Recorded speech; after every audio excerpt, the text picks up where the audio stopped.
இது மகிமை நேரம். கடந்த 5 நாட்களிலும் கூட நாம் ஒருவருக்கொருவர் எவ்வாறு நடந்து கொள்ள வேண்டும் என்று சொல்லி நாம் தியானித்து வந்தோம். இந்த 6வது நாளிலும் கூட நாம் ஒருவருக்கொருவர் என்ன செய்ய வேண்டுமாம்?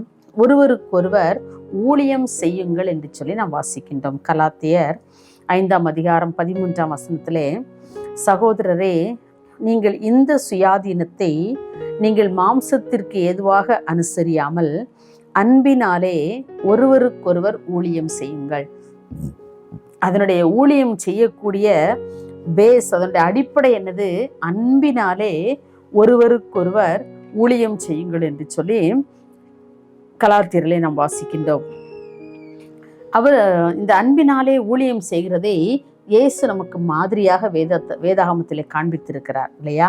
அவர் யோவான் 13ஆம் அதிகாரத்திலே தம்முடைய சீஷர்களோடு அவர் பந்தி இருக்கலே, அவர் என்ன செய்கிறார்? அவருடைய ட்ரெஸ்ஸு அப்படியே கலட்டி வச்சுட்டு ஒரே ஒரு ட்ரெஸ்ஸை மட்டும் தன்னுடைய அறையிலே கட்டிட்டு அப்படியே தன் மேலே போர்த்திருந்த அந்த ட்ரெஸ்ஸை எடுத்து அப்படியே சீஷருடைய காலில் பாத்திரம் வைத்து அதில் சீஷருடைய கால் இந்த பாத்திரத்துக்குள்ளே வைத்து நல்லா கழுவி தன்னுடைய ட்ரெஸ்ஸை வச்சு என்ன செய்கிறார்? அதை துடைக்கிறார். அவர் எவ்வளவு பெரிய ஒரு சர்வ வல்லமையுள்ள ஒரு ஆண்டவரே இறங்கி வந்து பாருங்க, தன்னுடைய சீஷரிடத்துல எவ்வளவு அன்பா இருந்ததுனால அவருடைய கால்களை எல்லாம் கழுவுகிறார் பார்க்குறோம். இன்னைக்கு நம்ம எவ்வளவு இறங்கி வந்து நம்ம ஏதாவது செய்கிறோமா? மற்ற நம்முடைய ஃப்ரெண்ட்ஷிப் ஆனாலும் சரி, நம்முடைய உறவுகளானாலும் சரி, நம்முடைய வீடுகளில் ஆனாலும் சரி, பாருங்க, நம்ம இவ்வளவு ஒரு இறங்கி வந்து செய்யக்கூடிய மனப்பான்மை நம்மிடத்துல இருக்கிறதா? அன்பினாலே ஒருவருக்கொருவர் ஊழியம் செய்யுங்கள். நம்ம குடும்பத்தை எடுத்துக்கொள்ளும், மிகுந்த அன்பினாலே ஒரு கணவன் ஒரு மனைவிக்கு அல்லது மனைவி கணவனுக்கு ஏதாவது ஊழியம் செய்கிறாங்களா? ஒரு பெற்றார்கள் பிள்ளைகளுக்கு, பிள்ளைகள் பெற்றாருக்கு அன்பினாலே ஒருவருக்கொரு ஊழியம் செய்கிறோமா? நம்ம யோசித்து பார்ப்போம். அன்னைக்கு பாருங்க, ஆண்டவர் அந்த 12 சீஷர்களுக்கும் அவர் குருவாக தான் இருந்தார். ஆனால் அந்த தான் ஒரு குரு என்பதை மறந்து அவர்கள் மீது வைத்த அன்பினாலே அவருடைய கால்களை கழுவும்படியே அவர் இறங்கி வந்தார் இல்லையா? இன்னைக்கு நம்முடைய வாழ்க்கை எப்படி இருக்கிறது? நம்முடைய ஊழியங்கள் எப்படி இருக்கிறது? நாம் சிந்தித்து பார்ப்போம். பாருங்க, இன்னும் அப்போஸ்தலர் 3ஆம் அதிகாரத்திலே பாருங்க, அந்த யோவானும் பேதுருவும் அந்த அலங்கார வாசலிலே உட்கார்ந்திருந்த அந்த சப்பானியை ஆண்டவருடைய அன்போ அவர்களிலே நெருக்கி ஏவினதுனாலே அவளுக்கு சோம் கொடுக்க முடிந்தது. நீ எழுந்து நட, இயேசு கிறிஸ்து நாமத்தினால் எழுந்து நட என்று சொல்லி அவனை தூக்கி விடுகிறார்கள். பாருங்க, அந்த தேவனுடைய அன்பு இருந்தா தான், அன்பினாலே நாம் ஒருவருக்கொருவர் நாம் ஊழியம் செய்ய முடியும். நம்முடைய ஊழியத்திலே ஆண்டோடைய அன்பு இல்லாமல் இருக்கும் பொழுது நம்முடைய ஊழியங்கள் எல்லாம் வெறுமையானது தான் நிச்சயமாக இருக்க முடியும். ஆகவே அன்றைக்கு பேதுரும் யோவானும் எப்படி ஆண்டோருடைய அன்பினால் நிறையப்பட்டவர்களாக இருந்ததுனாலே பாருங்க, ஆண்டவருக்காக அவர் ஊழியம் செய்ய முடிந்தது. இன்னும் அப்போஸ்தலர் 16ஆம் அதிகாரத்துல நம்ம வாசிக்கிறோம் பவுலையும் சீலாவையும் குறித்து. அந்த பவுலையும் சீலாவையும் அவங்களுடைய கைகளை கால்களை எல்லாம் தொழு மரத்துல என்ன செய்யிட்டாங்க? கட்டி வச்சுட்டாங்க. ஆனா நமக்கு இப்படிப்பட்ட ஒரு சூழ்நிலை வரும்போது நம்ம யோசித்து பார்ப்போம். நம்ம கையையும் காலையும் கட்டி வச்சுட்டாங்கன்னா நீங்க ஆண்டவரை துதிக்க முடியுமா? நம்ம துதிப்போமா ஆண்டவரை? உடனே நம்ம நினைச்சுவோம், ஏன் ஆண்டவரை எனக்கெல்லாம் இந்த சோதனை, ஏன் நான் என்ன தவறு செய்தேன்னு சொல்லி நம்ம நியாயப்படுத்துவோம். ஆனா அன்றைக்கு அந்த அவங்களுடைய கைகளும் காலும் கட்டப்பட்ட நிலைமையில இந்த பவுலும் சீலாவும் தேவனை துதித்து பாடினாங்களாம். அந்த காவலில் வைக்கப்பட்டிருந்தவர்கள் எல்லாம், அந்த ஜெயிலுக்குள்ள இருந்த அத்தனை பேரும் இவங்க பாடுறதை கேட்டுக்கிட்டே இருக்கிறாங்க. பாருங்க, எவ்வளவு கஷ்டமான ஒரு சூழ்நிலையில ஆண்டவருக்கு என்று ஊழியம் செய்கிறார்கள். அது அநேக ஆத்துமாக்கள் அதனாலே தொடப்பட்டிருக்கும் இல்லையா?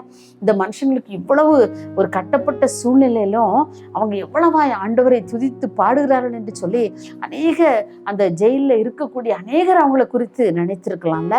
அப்போ அவங்க எவ்வளோ பெரிய ஒரு சாட்சியா இருந்தாங்க. அப்போ அவங்க தேவன் மீது வைத்த ஒரு அன்பினாலே அந்த ஊழியத்தை செய்து கொண்டு வந்தார்கள். பாருங்க, இன்னும் கூட நம்ம ஆதியாகமம் 39ஆம் அதிகாரத்திலே யோசேப்பு என்கிற ஒரு வாலிபனை குறித்து நாம் வாசிக்கின்றோம். பாருங்க, அவனிடத்திலும் அந்த தேவ அன்பு இருந்தது. அந்த அன்பினாலே அந்த ஜெயிலில் இருக்கிற ஒவ்வொருவரையா போய் விசாரிக்கிறான். அவனுக்குள்ள அந்த அன்பு இல்லாம இருந்திருந்ததுன்னா யாரையும் போய் விசாரிக்க மாட்டான். இன்னைக்கு நம்ம யோசிச்சு பார்ப்போம், நம்மளை இல்லாத ஒரு காரியத்தை சொல்லி நம்மளை ஜெயிலில் போட்டிருக்காங்கன்னு ஒரு கற்பனை பண்ணுங்களேன்.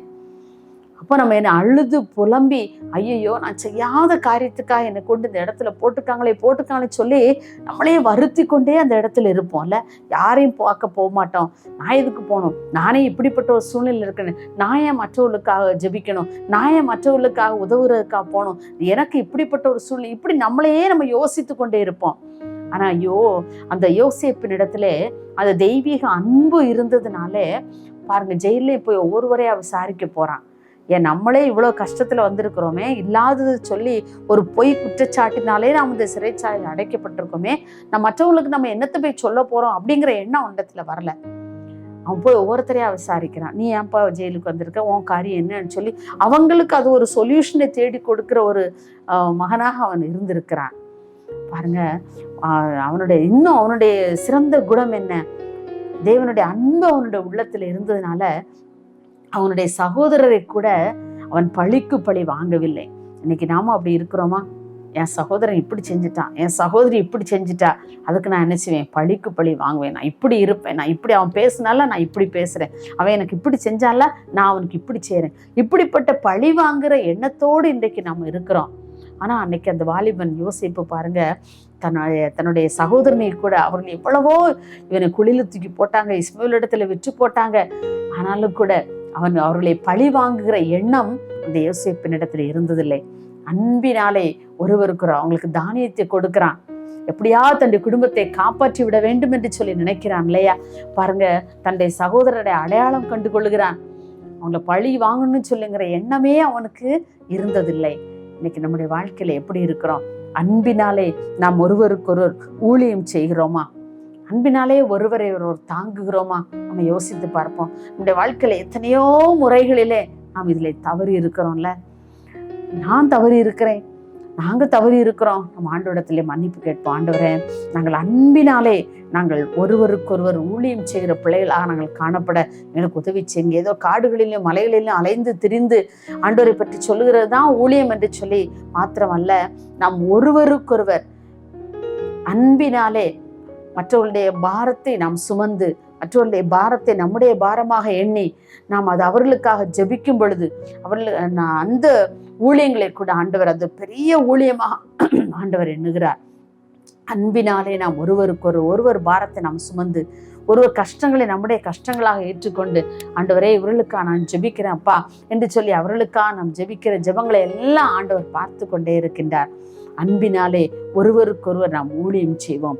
நம்முடைய ஆண்டவர் அதைத்தான் நம்மிடத்தில் எதிர்பார்க்கின்றார். ஒருவருக்கொருவர் அன்பை செலுத்தி மற்றவர்களுக்காக ஒருவருக்காக ஒருவர் உதவி செய்யுங்கள், நீங்கள் ஜெபியுங்கள், நீங்கள் ஊழியம் செய்யுங்கள் என்று சொல்லி ஒருவருக்கொருவர் இந்த உலகத்தில் எவ்வாறெல்லாம் நடந்து கொள்ள வேண்டும் என்று சொல்லி ஆண்டவரே நமக்கு மாதிரியை காண்பித்திருக்கிறார் அல்லவா? அதே போல நாமும் ஒருவருக்கொருவர் அன்புள்ளவர்களாக, தேவனுடைய அன்பை நம் பிரதிபலிக்கிற பிள்ளைகளாக நாம் காணப்பட ஆண்டவர் நம்முடைய வாழ்க்கையை மாற்ற நாம் ஜெபிப்போமா? எங்களை நேசிக்கிற அன்புள்ளே சாமி, இந்த 6ஆம் நாளின் காலை வேளைக்காக நாங்கள் நமக்கு நன்றி செலுத்துவோம்ப்பா. இந்த 6ஆம் நாளின் காலை வேளையிலும் கூட நாங்கள் ஒருவருக்கொருவர் நாங்கள் தியானித்த பகுதியின்படி ஐயா ஆண்டவரை ஒருவருக்கொருவர் அன்பினாலே ஊழியம் செய்யுங்கள் என்று சொன்னீங்களே அப்பா. நாங்கள் உம்முடைய தெய்வீக அன்பை எங்களிலே பிரதிபலிக்க, நாங்கள் மற்றவர்களுக்கு அதை காண்பிக்க கர்த்தர் எங்களுக்கு உதவி செய்யும்படியா ஜெபிக்கிறோம்ப்பா. ஆண்டவரை மற்றவர்களுக்காக ஆண்டவரை எங்களுடைய வாழ்க்கையிலே சாமி நாங்கள் மற்றவர்களுக்கு என்னென்ன காரியங்கள் எல்லாம் உம்முடைய தெய்வீக அன்பை வெளிப்படுத்த முடியுமோ அந்தந்த காரியங்களில் எல்லாம் ஆண்டவரே உம்முடைய தெய்வீக அன்பை வெளிப்படுத்தத்தக்கதான கிருபைகளை எங்களுக்கு தாங்க ஆண்டவரே.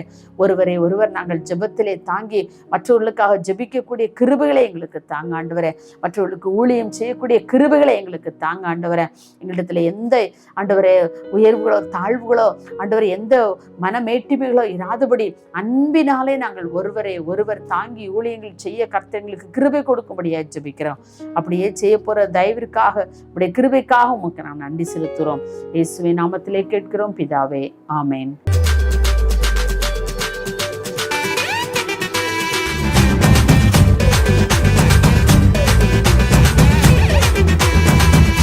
மகிமை மகிமை மகிமை மகிமை மகிமை